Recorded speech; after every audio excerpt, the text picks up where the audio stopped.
Look at this. It's a new guy. It's just parlays, everybody. Welcome to the show.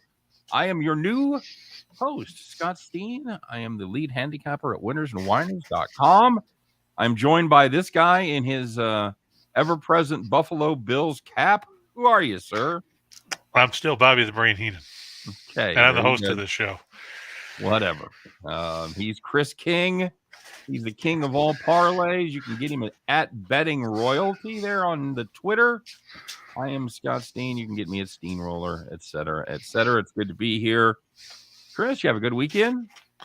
It was good until, the end of Talladega yesterday when Blaney didn't end up winning, which I thought he was going to. But at least we didn't have to listen to Reichel talk about how whoever he picked, to win didn't. So, there was that plus. Oh, very good. And Scott, Chris, I'm going to be doing that a lot, by the way. I'm going to start charging you $5 every time. I don't blame you, buddy. It is nice to be here. Of course, we are part of the Max Wagers Network as well as the Winners and Winers crew as well. This was supposed to be the big day, Chris, where everybody went to Max Wagers Network. We're all going to Max Wagers Network. Nowhere else. It's the only place you can find us live. And, yeah, that's not the case. We decided to delay that a little bit. I don't think start offense. I don't think all of our customers were quite ready for the move. So you can still catch us over at Winners and Winers. But we do want you to subscribe to the Max Wagers Network. Of course, like this video, all that good stuff. And you can check out the entire Max Wagers lineup. It's a pretty big day here, Scott, because we got $10 show on the way. Of course, it starts off every day at noon Eastern time with Sean Higgs doing Midday Money. Next, it's the Plus Money, honey, doing Allie Burns and Morning Wood, followed by you and I here doing Just Parlays, followed by me and Scott Reichel doing Back to the Window with Scott and Scott. And then what's coming up, Chris? Well, then it'll be the soccer guru there, Sean Miller, will take over at 4. That's right. And then we've got the law firm of Detroit Lenny, Tim, and Nick with Game Time Decision at 5. That's right. It's the Earls bringing their pearls as well as Detroit Lenny. So who will bring probably a new hat every day. He's got some hats, doesn't he? Yeah, he does. I've got one hat. They're all Detroit related, but at least he's representing his own city. I've got one hat, Chris. It's a straw hat that we put on. You didn't get a new hat? I thought you were going to get a new hat. Got a new hat yet, man. So did you have a good weekend? Did you win some bets, make some money? Yeah, we had a 4-teamer yesterday since St. Louis came back to beat Anaheim. So that worked out. Of course, then I had to watch Vegas blow a 2-goal lead in the last 3 minutes to lose in a shootout. Kind of what they do. What's that? It's kind of what they do, isn't it? Pretty much. Our good buddy Ryan, if he pops in chat, will probably be happy because he likes the San Jose Sharks. Sadly, he admits that, but there's probably only about 6 people that still do. Right. It's good to know that we have at least one of those 6. Very good. We'll say hi to some people in the chat. Super Sly in the hizzy. Michael Doe's checking in. Super Sly says, Steamroller. That's right, baby. Here I am. Andrew says KD will be joining the Celtics soon. He might as well. He's not getting a ton of help. Jim Williams says this is his favorite show. Who's Jim Williams? That's some I bet it is now. Now that you've unloaded this on me, buddy. I don't know who this Jim Williams guy is. Who is this Jim Williams? Must be some new guy. Never seen him in the chat before. Dean says he rarely does parlays, so let's get on with the show. He's right. He's absolutely right. I'm not necessarily the parlay guy, although I do occasionally. You send me your parlays, Chris, and here's how that works. When I play them, you have a terrible day. When I lay off, your parlays win. But hey, you did have that 6-teamer back on the first day I sent him to you. First day I played him, hit a 6-teamer. I'm like, my God, I'm never going to have to work for a living again. And then it's been brrr. Well, that's because half the time you forget about them because you go to the lake or whatever. Whatever, man. I got a life, dude. Well, I don't just see. You need to be like Reichel, then you wouldn't have to worry about it. My God, that kid's got to get out of his house. He's going to the Nets game tonight. I'm pretty excited. Yeah, I think he's sitting behind an obstructed post. That way it'll be just like home. speaking of obstructed posts, make sure you follow him on Twitter as well. So to listen to him talk about absolutely nothing relevant. No, absolutely not. So, hey, we've got a couple of cool things going on as far as our promos go. Just in time for Major League Baseball, DraftKings is doing a cool thing, Chris, where you bet $5 any money line, and they give you $200 in free bets. That's a pretty good deal, right? Well, yeah, I mean, come on, free bets. I mean, then you're not wasting your own money. That's right. And so that's a cool thing right there. Of course, you have to be in one of the states where DraftKings is legal. You have to be 21 to play, except for the states of, do you know what they are? Which states it's not legal? You have to be 18 in 2 states. Oh. Everything else you have to be 21. I actually don't. You don't listen to our show, do you? Man, I usually do my show, and then then I have to actually write because I have to work for a living, unlike some people. I understand. I only have to. I just have to make you guys try to look good. So I think I have the toughest job of all. This is your first day on the show. What are you talking about making anybody look good? You have to drag Rochelle's sorry carcass around. That's not my problem. In New Hampshire and Wyoming, by the way, that's the 2 states right there. Well, Wyoming is the equality state. Very good. And it's also the one with the bucking bronco on the license plate. That's how I know him. So make sure you check that out there, of course. And we're also doing a thing with Caesars where you can bet up to $1,100, and it's basically insured. I like that insured situation, Chris. If you win your money. If you lose, Caesars basically gives it back to you and makes it good. Of course, it's good only on your first bet. And it must be in one of the states where Caesars is available. Of course, there are links in the show description to both of those, as well as the code. It is I don't know, is it WAWCZRS for you guys too? Yeah. All right, very good. I know this. I know the stuff is loaded here. Just looking. Yeah, and then as far as the DraftKings promo, that's WAW video. And you can catch that all in the comments or in the description.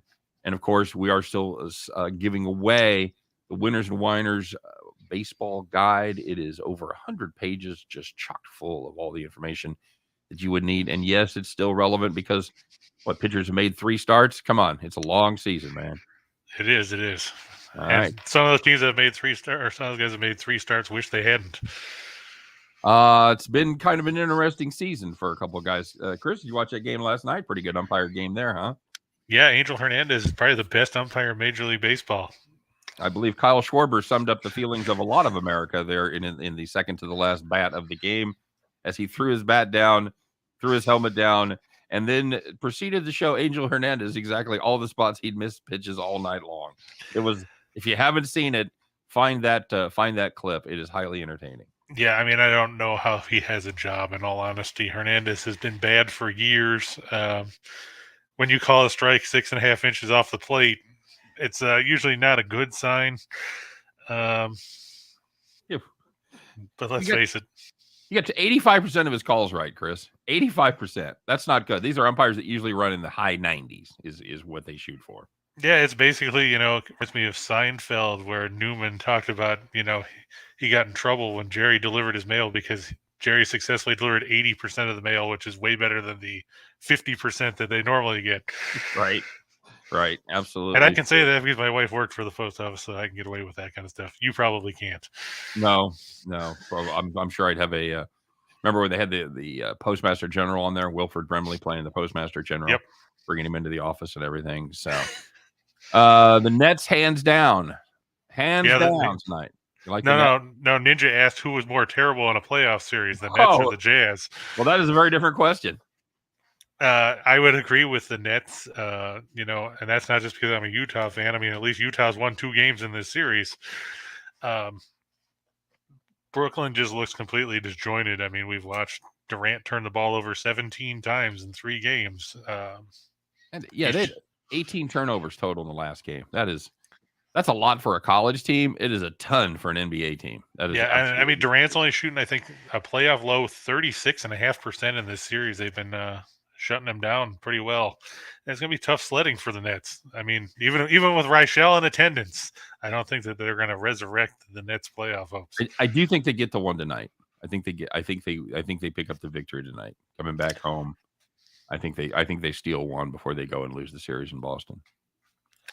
Well, see, I disagree, but that's the fun part about this show is we don't have to agree because that's the way it works. But I just think Brooklyn is dead in the water at this point.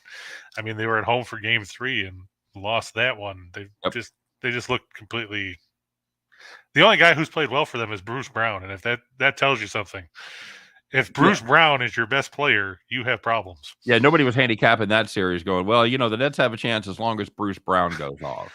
Yeah, as long as Bruce Brown goes off for 20 plus, and Goran Dragic at 47 years old hasn't played since November, as long as he goes off, they're good. You don't need Durant and Irving and those guys. I said in my video, you're talking about Durant has to go off and everything. I don't believe that's exactly true, but I believe you need 50 points between the two of them.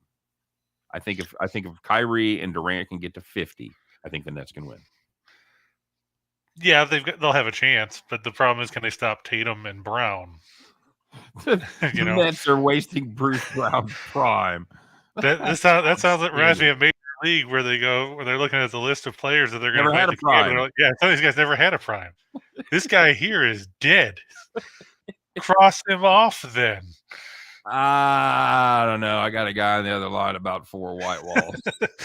I'll talk to you later. All right, buddy. So is this the point where we usually start talking some parlays? Yeah, we can. I mean, we start by talking about a couple feature games, and then we go into the parlays towards the end. But sure, we can get in there, start with some baseball because I see we got some questions about it already, and a couple of the games that were mentioned are games we already got on the list. Well, there you go. So let's talk a little parlay here, shall we? Yeah, Jennifer was asking about the Red Sox, the Mets, and the Astros. Well, here's the Astros. They're taking on the Texas Rangers at everybody's favorite park, Globe Life Field tonight. Everybody's favorite park, unless you're the Rangers, because the Rangers are just 1-5 at home this year. Houston, they're 7-8. They're 5-4 on the road. They did come back to beat Toronto yesterday to avoid a sweep at the hands of the Blue Jays.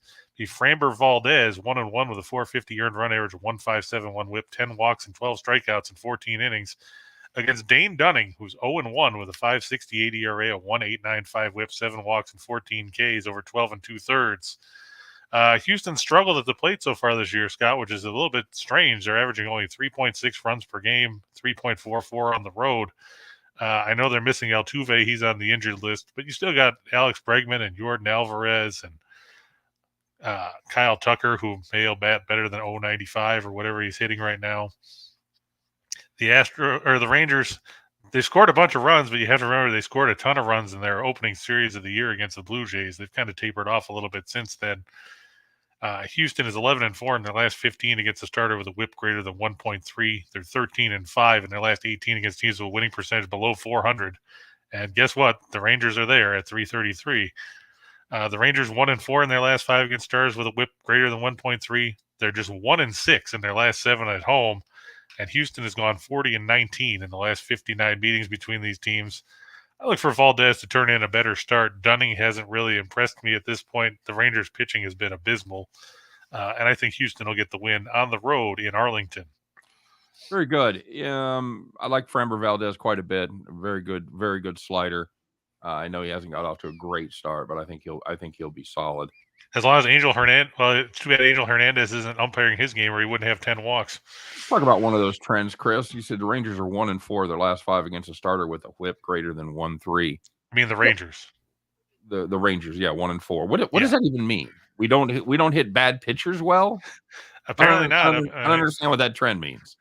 I guess it just means that they when you hit a bad pitcher and they come to face Texas, all of a sudden that pitcher looks good.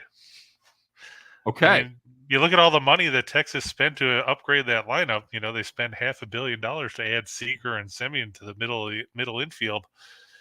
But they've still got a bunch of holes in that lineup. I mean, are you intimidated by some of the guys that Texas is rolling out there? I personally am not. I mean, look at some of these bozos they got in the lineup. I mean, sure, I know that these guys are obviously good enough to play in the major leagues, or at least, at a 4A level. But you're talking about a Texas team that, Mitch Garver, I mean, he came over from the Twins. He's batting $149. Adolis Garcia is batting $182. Semien, for all the money they paid him, is hitting 183 and hasn't hit a homer yet in 15 games. Jonah Heim is one of their better players, but he's only had 25 at bats. Willie Calhoun's batting 129. Cole Calhoun is batting 200, so nobody's intimidated by them. I don't know who Andy Ibanez is, unless he's related to Raul Ibanez, but he's hitting 205, and Brad Miller's hitting 216. Not going to be here for long. So you're basically looking at this game, and you've got it at minus 140 for the Astros. Now, if you look at that 40-19 record, that's an implied odds of about 68%. So you're getting a fair amount of overlay when you're only laying 140, right, buddy? Exactly. And Bronco says we need to get you a hat. Sure, buddy. I've got a couple of hats, but I've got a like an Irish driving cap. I could put that on. Why don't you get a Kojak fedora? I don't know, who loves you, baby. I don't mind that. But yeah, minus 140. That's an implied probability of 58.3%. So you're looking at an overlay there of about 9%. I'll play that every day, buddy. Yeah, I mean, and plus you can't really put a ton of faith in the Rangers. I mean, Dunning hasn't done anything, and like I said, Texas's pitching has been, well, we'll put it nicely and say brutal, because if you look, the Rangers have one win from their starting rotation, and that's Martin. Two, because I forgot about Glenn Otto, because everybody did. But 2 wins from their starting rotation. They've got 3 wins from the bullpen. Not ideal. Their ERA is 5.08. Their WHIP and I know 144. I know that bullpen ERA is even worse at home. So not good. They're not good there at Globe Life. Brody said he was at Miggy's 3,000 hit game as the Los Tigres beat the Rockies. Yeah, that was a blowout in the first game of that doubleheader. It was 13-1 or whatever the hell. 13-0. 13-0. Wipe them out. Yeah, and I had the over in the second game. That worked out well. Yeah, they lost 3-2 in the nightcap, with Bo Brieske making his major league debut for the Tigers. Unbelievable. The kid had 2 games above AA. So he made 2 AAA starts this year. They brought him up. Started last year at single A. So yep. Bronco, I now live in South Carolina. I'm originally from about half an hour south of Buffalo, in between. Let's see. Best way to put it is between Hamburg and Silver Creek, for people that live up in New York. I grew up in Angola, then I moved to Forestville, which is where, as some people will tell you, God lost his sneakers. What? What does that even mean? It's in the middle of nowhere. Okay. All right. I mean, come on. It's no Raytown, Missouri, but I mean, come on. It is not Raytown. How do you know about Raytown, Missouri, buddy? I lived in Missouri, remember? Been studying Alden Smith? No, I've been studying Holden Caulfield. Oh, very good. All right. So there you go. We've got the Texas Rangers losing to Houston. I like that play. I think there's good value there. What else you got, bud? Well, our next one up on the board is the Dodgers and the Diamondbacks. No? Because can you really trust the Diamondbacks? I also like this one to be no scoring in the first inning, just for the fun of it. But that's part of the later part of the show. But Walker Buehler on the mound for the Dodgers, Merrill Kelly on the mound for the Diamondbacks. Kelly's pitched well in his first 3 starts. Of course, the problem is the Diamondbacks aren't very good offensively, and that's going to be their problem here. Dodgers lead the majors with 5.47 runs a game. They average 5.38 runs per game on the road. Meanwhile, the Diamondbacks are 28th in runs per game at 3.06. They're 25th in runs per game at home, only averaging 3 at Chase Field. That's got to tell you something. It's not ideal, my friend. No, the Dodgers 47-9 in their last 56 against teams with a winning percentage below 400. They're 4-1 in their last 5 as a road favorite. They're 4-1 in their last 5 on the road overall. The Diamondbacks 2-6 in their last 8 at home. They are 11-42 in their last 53 against teams with a winning percentage above 600. The Dodgers have gone 39-15 in the last 54 meetings between these squads. I got to tell you, Scott, I mean, I know Merrill Kelly's pitched well, but the Diamondbacks don't put up any kind of offensive production to help their pitching staff. No, they really don't. And this is a team you've got to have everything going your way if you're going to compete against the Dodgers. You got to be able to hit. You've got to be able to pitch successfully. Wow, there's a hot take right there, huh? You got to be able to pitch and hit in order to beat the best team in baseball. So hope you guys are writing this shit down. These are some just pearls of wisdom I'm dropping on y'all. But seriously, I looked at this game, Chris, when I was making my own play, and the fact that Merrill Kelly had been very good was kind of the wild card in this. Buehler hasn't been fantastic so far this season, trotting out an ERA of 4.02 with a whip of almost 1.5. But still, I just can't quite bring myself to bet against the Dodgers, especially if I'm getting plus 200 here. I'm all over Arizona at plus 165. I don't want any part of that. Yeah, and to your point about Buehler, you got to remember he struggled in his first start, which was against Colorado at Coors. So I mean that's going to temper expectations for anybody, right? I think he's been better of late, and well, he gave up three earned his last time against Atlanta, but he gave up 8 hits and a walk in 5 innings. I mean, that's still a whip of 1.8. That ain't true, good, brother. So yeah, he was decent in his start against Cincinnati. Congratulations. Went 5 2/3, gave up 5 hits, 3 earned, 5 hits, 3 walks, 4 strikeouts, 2 earned runs. So again, a little better there. He's been victimized by the home run ball his last 2 times out, giving up a home run in each of those games. But if ever there's a team to get well against, if it's not the Royals, it's the Arizona Diamondbacks. Speaking of the Royals, I was going to ask you: is Bobby Witt overmatched? Should he go back to the minors for some seasoning, or are they just going to let him ride it out? Because I know I saw his chase rate was very high. Yeah, his chase rate has been really high, and that's something that he was able to do in the minors. He had a very good eye and was able to take a walk. So his plate discipline has not been what it was at the lower levels. I predict they're going to give him what is this? The 25th of April, May 15th. I was just going to say May 15th. I think that's the date. I think they give him about 3 more weeks. And one more interesting stat for you about the Diamondbacks game there too, Scott, is Buehler in his career, he's made 11 starts against Arizona. He's 4-0 with a 224 earned run average, 0.871 whip, 18 walks, and 75 strikeouts over 64 1/3. All right, very good. Dodgers get to their pen. Yeah, that's the other problem at AJ's is if the Dodgers get to the bullpen of the Arizona Diamondbacks, that's probably, what do you say? Not going to end well, Chris? Yeah, that's gonna leave a mark.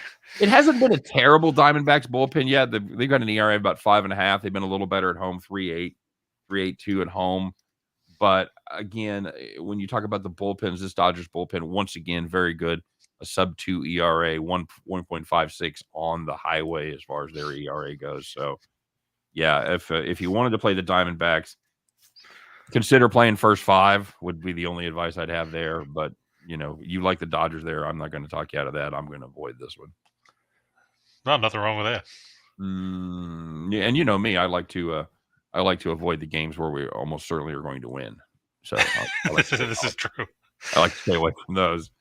All right, bud. What else got cooked up? Well, now we get to go to the ice for the one hockey game that the NHL brilliantly scheduled tonight. Everybody's excited about this.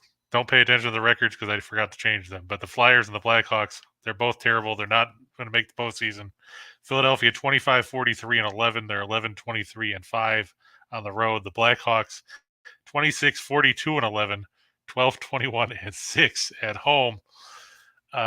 Let's face it, I don't know why Gary Bettman decided, hey, we got an open Monday where there's not a lot of baseball and only a couple of NBA games. Let's put up the Blackhawks and the Flyers at the United Center. It's not a makeup game or anything. It's not a COVID game or anything like that. It's nothing like that. Okay. There'll be literally dozens of people in attendance for this game, I'm sure. Good seats still available, as they say. Yeah, good seats still available, probably for about $3. Even that might be overpriced because then you got to buy concessions. Are we about done with hockey yet? Where are we at here? Regular season ends this week. Oh God, let it go. It's over. And then we get to the ever exciting NHL playoffs, which, much to the chagrin of that Jim Williams guy. Alex Ovechkin got hurt last night against the Maple Leafs. Now they're not sure what his status is going forward. Oh no, I was wrong. Tickets are available as low as $10 for this game. $10. Nice. Do yourself a favor, take that money and go buy yourself a sandwich. Well, if you've never seen a hockey game before, if you wanted to take the kids or something, it could be a good time to take the family. They don't care. You got a 4-year-old kid, he just wants to see some pucks. He wants to see some guys get hit. Well, yeah, that's true. I don't care. If you look at the numbers. Oh, go ahead, Scott. Oh, well, as you know, Chris, my kids are all in their 20s now. They still chuckle and laugh to themselves every time they hear the name Blackhawks. It was a running joke when they were younger. They just couldn't get enough of the Blackhawks. So I'll let you figure out why. I'm not going to lay it out for you, but my kids, they're certainly something. They're an interesting crew. So who do you like tonight, buddy? I'm going to take Chicago. They're playing at home. Philadelphia, they're playing the second game of a back-to-back because they played yesterday. And, they somehow beat Pittsburgh because I guess Pittsburgh forgot to show up. Mm-hmm. But now they've got to go from Philadelphia to Chicago. They're going to start Felix Sandstrom, who has as many wins at the NHL level as you in net with a 329 goals against a 915 save percentage against Kevin Lankinen, who has 6 more wins this season than you, even though he's 615 man, and you 6. Don't know my life.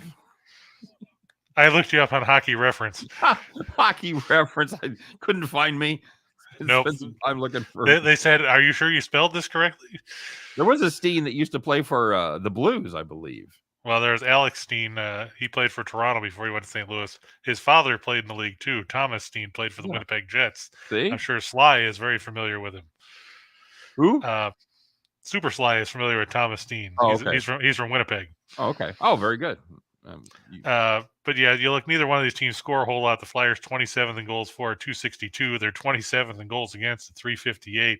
The Blackhawks are 28th in goals for at 259, and they're slightly better than the Flyers in goals against at 357. Philadelphia 17 and 48 in their last 65 overall, 13 and 40 in their last 53 as an underdog. They're 5 and 21 after giving up 2 goals or less in their last game, and 0 and 4 in their last 4 against Western Conference opponents. This is one of those games where it reminds me of a couple of years ago when Jacksonville played Houston on Thursday Night Football, and one was 2 and 12, and the other was 3 and 11. Oh, it was a highlight reel. And my brother said, "I won't waste free Wi-Fi to watch this game." Excellent. And that basically sums this one up. I mean, it'll be on ESPN3, so if I really wanted to, I could turn it on. But unless I need to go to sleep, I'm not going to tune into it. But yeah, I think Chicago will get the win. Patrick Kane, Alex DeBrincat and company at home. The Flyers have nothing to play for but pride, but they don't have any of that since, the Bobby Clark, Dave the Hammer Schultz era of the Broad Street Bullies. Now they're just the Broad Street Babies. And the Blackhawks get the victory. JC, neither of us had Chastain after he stole that win last night. Scott, who did you have? Bell? No. I thought you took Bell. No, I had Bubba, and I had the wrong Dylan, and I had Keselowski. Oh, Keselowski, that's right. Yeah, and I had Blaney and Almirola and Custer, but I just picked Custer because you knew Bell was going to do well because I usually take him every week, and I didn't take him for this one, so you knew he was a lock. Right? Yeah, but I thought he got smacked up by Busch on pit road. Yeah, well, and Keselowski got a penalty for speeding for entering the pits too fast. So nice job. Yeah, my son does that all the time when we play NASCAR. Of course, then he tries to go down pit road backwards too. And then he tries to ram the cars off the road. Like I've told you, he makes a habit of trying to destroy Kyle Busch. Nathan Cerna says he's keeping the Timmy mustache alive for me. Thank you, brother. Somebody's got to rep the foo. I'm trying to figure out what to do with my facial hair. I haven't made a decision. Chris, you ever do a beard or a mustache? I've never seen you. I've done it before. I don't usually keep it that much. You guys go with the Iron Sheik, Fu Manchu, or not Fu Manchu, but or you go the Ox Baker look. Yeah, that's solid. Bronco Devil says NASCAR is too much of a crapshoot, especially Talladega, dude, where you've got you've got the line of just 20 guys on the lead lap within about 2 seconds of each other, and they start jostling around, and it's coming. It's coming. That wipeout is coming, and you just don't know how you're going to end up. And yeah, it didn't matter. It was just I thought there was going to be a bigger one yesterday, but there wasn't as big of a crash as I was expecting. Nope. Because we talked about it the other day on the show where we had back in 2003 where you had that 27 car wreck on lap 3 of the race, and you're like, well, now there's nobody left. Bronco Devil, by the way, says USFL games need to be absolutely free to go see. If you look in the stands, they need to start giving you money to go because they are been sparsely attended so far. But at least the football's been decent. I mean, it's been fine. Apparently, you put these games in Birmingham. You have 3 or 4 games every weekend in Birmingham. People get tired of going to see them. That's true. So and that is going to be an issue. I wonder if that's just going to be a one-off season that may, if season 2 rolls around, that we'll see that change. Because I think they were wondering, was this actually going to pan out? Because remember, the XFL tried to have everybody play in their cities and then folded up because of COVID and what have you. Somebody wanted to know why the Phillies were that big of a favorite over Colorado. Is Freeland really that bad? Short answer, yes. Yeah, he is. He did sign a big contract extension. So there's that. So I mean, I guess I guess when you look at his 3 starts, he was decent against the Phillies last week, where he gave up 2 runs on 6 hits, walking 3 strikeouts in 5 innings.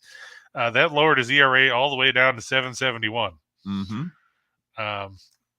But hey, I guess 40 and 42 can get you $64.5 million. Yeah, he really started off poorly. He gave up 10 earned in his first 9 innings against the Dodgers and Cubs. And the Cubs, yeah. And that was not good at all. Like I said, he did rally a little bit against Philly. This is basically a rematch of that. Yeah, Battle of the Kyles. It's the Battle of the Kyles. And he did reign victorious, although I don't think he picked up the win. With the no, he did not. Victory over Gibson there at plus 120. I don't know if you think Lightning can strike twice. You're getting a good positive price there. What do you think, bud? I don't know. I kind of like the Phillies here, especially after they stumbled through the weekend. I think they're going to be pissed off. Schwarber will probably throw some bats again, and maybe that'll inspire that lineup because they looked absolutely anemic the other day or over the weekend, basically. Man, you talk about an unwatchable sport, USFL. Fuck that. You watched that baseball game last night. That was just dreadful. That was horrible. Yeah, it was a whiff fest. I had that on in the background. I was working on draft stuff and just awful. So I mean, on the plus side, Freeland's only given up 1 homer. On the negative side, he's given up 20 hits and 5 walks in 14 innings. Yeah. I mean, it's death by 1,000 cuts. David the Italian says I took the Rockies plus 170. I think there could be a little bit of value there. Although again, you counting on Freeland to be good, or are you counting on Kyle Gibson to be bad? Because Kyle Gibson had started off very well this season, and he kind of has been not good his last 2 starts. He's given up 7 earned and 10 2/3 against Colorado and against Miami and Sandy Alcantara. So yeah, I don't know what's going on. What they did, they took a dump against Miami. I thought the Marlins were going to take care or get beat up in that series, and they lost 3 out of 4. Well, and I was worried because Kyle Gibson is a Mizzou guy, so I've kind of followed his career a little bit. And when he made that first start against Oakland and went 7 innings, gave up just 2 hits, no earn, I'm like, holy shit, this guy. He's not Kyle Gibson anymore. And then, 7 earned runs over the next 10 innings or so. You're like, oh, yeah, he is. He's totally Kyle Gibson. So I think there could be a spin there. I wouldn't mind playing the over as well. I think you could see some runs scored, although I understand being a little reluctant to jump in with both feet and bet the Phillies in an over with the way they've been hitting the baseball. I get that. But talk about the USFL. So it's all about TV money, not people in the stands. I agree. But you've got to have enough people there at least to make it a decent TV shot. You can't just have rows and rows and rows of empty seats, can you? Well, tell that to the Oakland A's. Thank you. Good night. I'll be here all week. Although they've already got 1 foot in Vegas. So Yeah, but I mean, they had 2,700 people at a game last week, 700. and they lost money opening the stadium. And that is a cavernous ballpark, by the way. If you've ever Oh, been it is. I mean, it's just massive. And they block off part of it. They block off the upper. They can't block off enough. You could have blocked off 95% of the seating, Yeah. and it still would have looked empty. Yeah, everybody. You could have just had everybody in the lower level from the dugouts in, and everybody would have had a fine seat. So, all right, but I know we got to keep it moving here. What else we got for today? Yep, we'll go to the NBA, and here's the Celtics and the Nets. What do you know? There you go. The Celtics fifth in postseason scoring offense. They're averaging 112.7. They're shooting 49.6% from the floor in the series. Only 34% from three. The Nets averaging 108, which is 11th among playoff teams, despite shooting 50.2% from the field and 44.6 from three. It just goes to show you that the Nets are turning the ball over at a ridiculous rate, which is something you talked about earlier, Scott. And I think that's going to be their undoing here. Like you said, Irving and Durant are going to have to go for at least 50, but then they'll take away opportunities from Bruce Brown. And like Andrew said, they're wasting Bruce Brown's prime right now. Best line of the day so far. The Celtics 4-0 in their last four as an underdog, 4-0 against the spread in their last four as a road underdog. They're 8-1 against the spread in their last 9 after a straight-up win. And the Nets are absolutely putrid when it comes to playing against the spread at home. 6-27-1 in their last 34 at home against the spread. 3-24 in their last 27 as a home favorite. And 0-5 against the spread in their last 5 after a straight-up loss. Now, as we said in the pre-show, Reichel is pointing out that, Scott Foster is in attendance, and he's the series extender because he extended the Raptors 76ers series the other night. I just don't see it. Brooklyn looks lost. It seems like Durant is he claims he's overthinking. I think it's beyond that. Boston has figured out a way to scheme to get him off his game, and Irving is just Irving. I mean, he celebrated Flat Earth Day the other day, so there was that. It hasn't helped his jump shot. You could score 50,000 points in your NBA career, but you mentioned Flat Earth one time. They don't call you a high scorer. No, that's true. They call you the Flat Earth guy. For all the domination, all the talk about Boston's dominated, the Nets haven't done this, they haven't done that. I think Boston has played about as well as they can play, and they've won 3 games by a total of 15 points. I don't think. But they also have the Time Lord back, which they didn't have in the first 2 games of the series. He did nothing in the last game. He played 14 minutes, scored 2 points, had 2 rebounds. But he hasn't played in a month. So I understand that. So how much value is he going to bring tonight? He's had an extra day off. I get that. So what does he play? 16 minutes? Play 18 minutes? I think you'll probably see him get to 20, 22. But I mean, the fact is that, it helps the interior defense for the Celtics, because now they're not going to be able to just drive past Al Horford or the ghost of Al Horford, or Tito Horford, for those of you who remember the well-traveled basketball player from the 80s, played about 35 colleges. No one does. You don't remember Tito Horford? You were alive. No. Doesn't mean I remember it. Doesn't mean if I was alive for a lot of things that I don't remember. A lot of them I participated in. So that doesn't surprise me. See what I'm saying? Tito Horford. All right, I want to know. We're going to stop the show. We'll keep it going, but I want to know. Drop us a comment. Look, how many people still remember Tito Horford? I want to find out who's the geek here. If it's me or you. Yeah, I remember Tito Horford. So you've got Boston tonight plus the point. You're just gonna take them on the money line plus 100. Okay. I probably will. Yeah. Okay. I mean, there you go. But some people like the points, so they're there. Okay. Very good. And what else? I'm going to go with the 76ers over the Raps, like we talked about. Philadelphia averaging 112.3 in the series. Toronto only averaging 104.8. They're 14th in field goal percentage at 44.3. They're 12th in three-point shooting.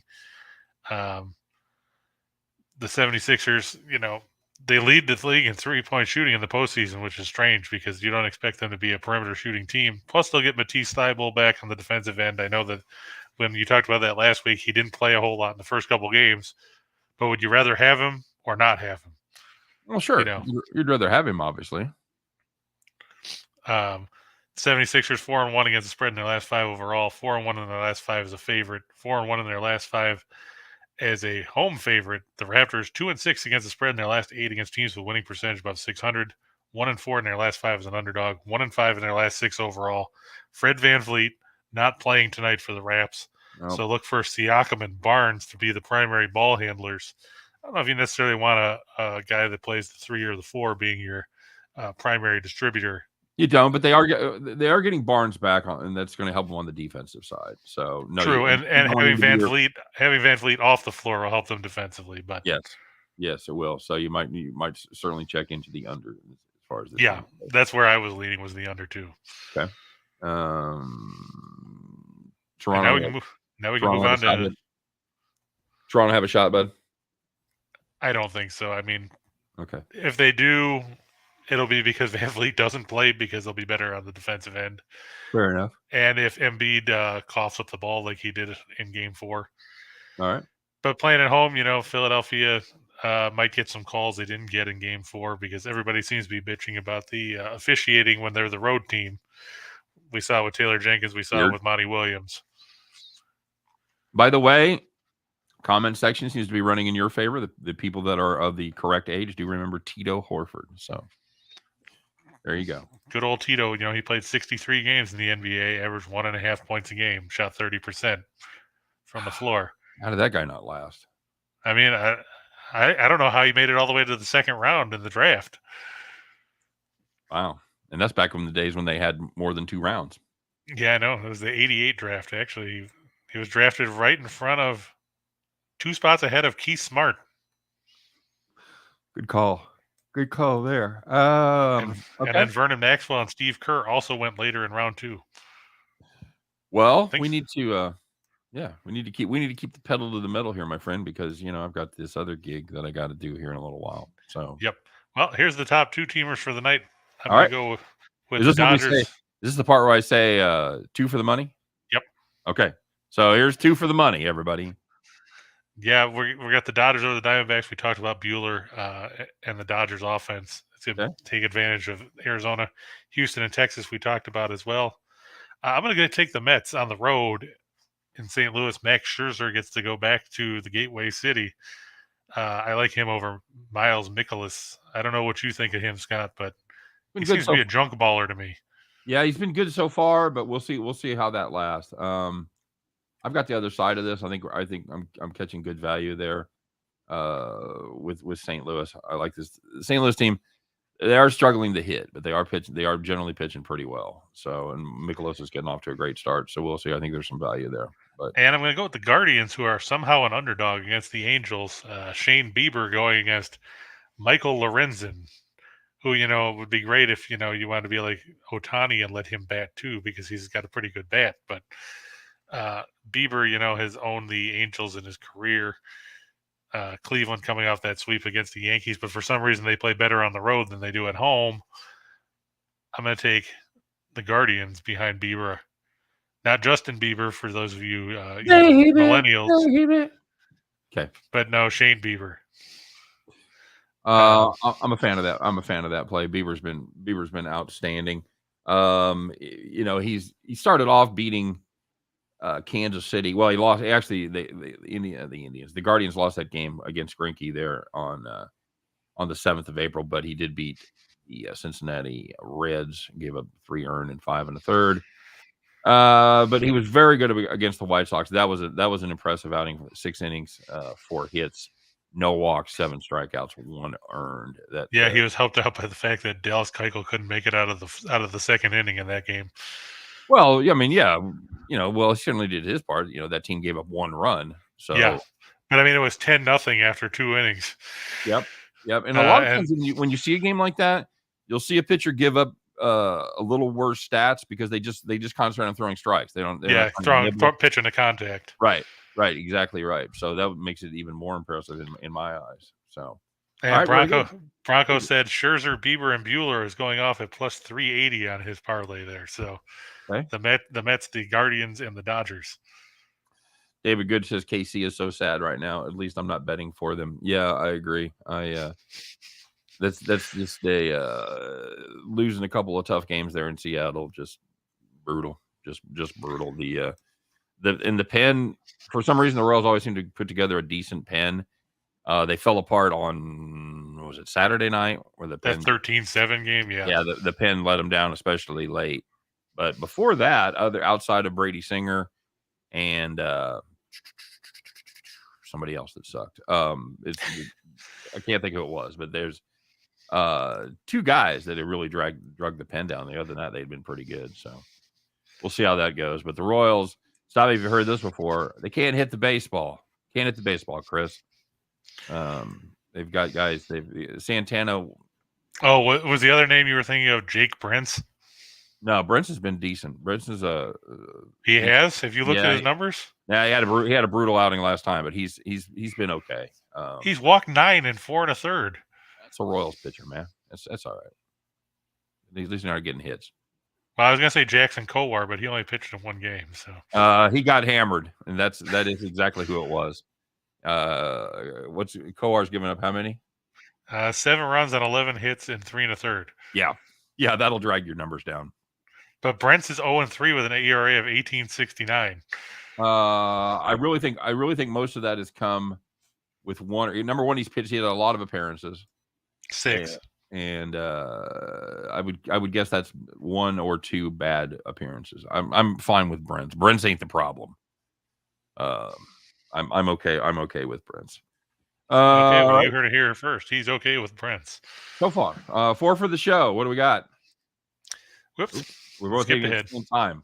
Stop it. All right, there. You got it. Yeah, I'm going to go with the Dodgers and the Diamondbacks. No runs in the first. I'm used to working with a partner that doesn't do anything.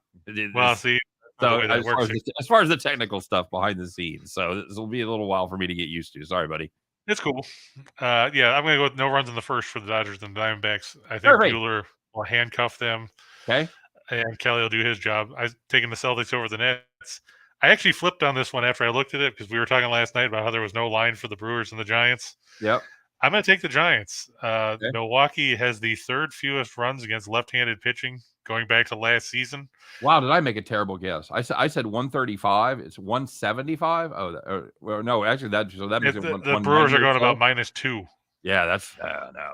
Okay, that's. But yeah, it's going to be a bullpen day. The Brewers or the Giants have the best bullpen in the majors. Their ERA is 171 collectively. And it's basically going to be a bullpen day. Sam Long's going to start. Okay. If he gives them 2 or 3, that'll be good. Sam Long, ironically, won't be going long. No. And the 76ers are taking over the Raps. I just okay. I think he's going to get it done. Sounds like a little 4-teamer there, man. You play that Giants plus 175. That's a nice sweetener. That'll pump that parlay up for real. Oh yeah, well, I mean the one we had yesterday that we were talking about, who was it? I think Carolina was plus 125 on the puck line or whatever. So it bumped $100 up to about 18. So very good. All right, what else we got? Now we got the shot in the dark. All right. Also known as Jim calls it the menu. Peter Sellers would be happy. Sure. We're going to go with the Guardians and the Angels. No runs in the first inning. I think Bieber will handcuff the Angels. Lorenzen, the Guardians don't hit all that well. So I look for that to stay there. I'm actually going to, like we were talking about the Rockies and the Phillies. By the way, I'll bash Reichel in 10 minutes. I'm not saying it because Reichel ain't here. I'm saying it because it just came up. I'll give him shit in 10 minutes, especially if you remind me. Go ahead. Yeah, I look for the Rockies and Phillies to stay under the total. Hopefully, Angel Hernandez isn't behind the plate anywhere for the next little bit. Well, I'm going to guess 3 games until he's behind the plate again. Yeah, I'm just not sure where he's going to end up behind the plate is the question. But I think that'll end up under the total. Like you were saying, Philadelphia hasn't scored a ton. The Rockies aren't necessarily known for hitting on the road. Look for that to stay under. I'm going to take the Blue Jays over the Red Sox. As we know, the Red Sox are minus some guys because they didn't get vaccinated, so they can't make the trip north of the border. Jose Barrios over Eovaldi tonight. We're going to go there. I'm going to look for Bieber to get over 6.5 strikeouts. What do you think of that, Scott? Don't hate that. I don't hate that. Going up against who the Guardians? The Angels. Oh yeah. I'm fine with that. He's a guy that's going to give you some length, give you at least 5, and probably give you 6. So yeah, you're going to have lots of opportunities. I think that's a good number for him. Yeah, I look for the Celtics and Nets to stay under 220.5, which we talked about earlier too. Yep. I look for the Raptors and 76ers to stay under 210.5. We were talking about that with Van Vliet not playing. It actually improves Toronto's defense. And makes their offense suffer. So that's a double win for you if you're playing the under there. Absolutely. Right. I'm going to look for Durant to stay under 28.5. Even Reichel said that, if he had a choice, he would take Irving on the over out of the two. And there you go. Nathan said Barrios is 6-0 in his last 6 starts. So that's always a plus. Like we talked about the Blackhawks over the Flyers. Take note, I didn't put it up top because nobody likes this game. Right. But I expect DeBrincat to have over 3.5 shots. He's got 40 goals on the year. He's basically the Blackhawks' best player at this point of the season. And I look for that game to stay under 6.5 because neither team can score. No one cares enough to score. All right. Exactly. Very good, my friend. Any final thoughts here on our opening day? My opening day. You're a grizzled veteran at this point, but yeah, this is like episode 112 or something like that. So there you go. It's not as far along as you and Mr. Amish beard guy there. Closing in on 300, but that's the white pumpkin head. Nice. I don't even know what that means, but sure. His head shaped like a pumpkin. Wow, that's quite a shots fired there from a guy whose head takes up literally 3/4 of the shot. Well, this coming from a guy who's wearing a tube, so. Oh my god, dude! I guess I'm just gonna have to shave my fucking head, and everybody can watch it grow in before I can dispel this terrible rumor. So. It's not my fault. You look like you look like Wally from Dilbert. Thank you. Good night, everybody. Well, this has been our first and only show here with me co-host. So it's been fun, man. This has been fun. You got anything you want to say before we get out of here? No, I mean it's been a good time. Hopefully you guys will come back tomorrow, and don't forget to watch Scott and Reichel, where Scott will give Reichel shit for 45 minutes before they finally get to the Bet the Farm play, and then go off the air. Oh wow! Let us know what you really think, everybody. I thought that's how you were laying out the show. Yeah, it's pretty much the way we draw it up. So, all right, give Reichel a bunch of grief, then give Bet the Farm, and then go off. You guys, I smell an MMA match. Oh fuck! It better be over quick. I don't think I have the stamina that I once did. I might still have a little bit of the power, but that fucking stamina is gone. I'm not. It ain't gonna go to a decision. That's all I'm saying. So. Hey, I gotta go do a show. You guys have a great day. Don't forget to stop by and see us here in about 8 minutes. Scott and I will do our thing. But this has been a lot of fun, man. I'm looking forward to double duty. I knew you from NASCAR, and in spite of that, I'd agreed to do this anyway. So it'll be fine. And play his parlays. This guy, for all the shit I give him and all the fun we have, he can hit some parlays. That is not my game. You guys know me. You've been watching me for years. I'm not a parlay guy. So I learn a lot from Chris of the way he matches them up and puts them together. And the bottom line is he has flat out made some money a bit in these parlays. So you guys do the same. Thanks for stopping by. We appreciate you checking us out. As always, stay tuned for Scott and I. And, of course, stay tuned for the rest of the great Max Wagers Network lineup each and every day. We appreciate you guys stopping by. Good luck on all your plays. And, we'll see you tomorrow once again as Chris and I do just parlays. Take care, everybody.